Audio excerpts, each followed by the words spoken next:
You ask Tiger to calculate. This deals with linear inequalities with one unknown. The final result is q greater than -2. Let's solve it step by step. Simplify the expression. Find the greatest common factor of the numerator and denominator.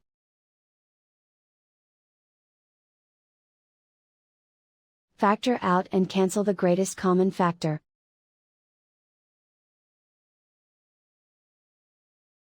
Swap sides.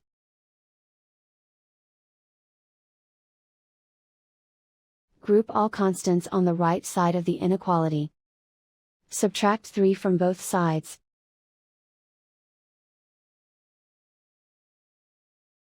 Simplify the arithmetic.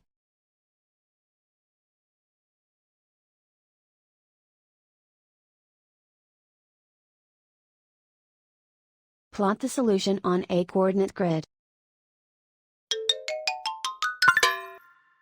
And so the final result is q greater than -2.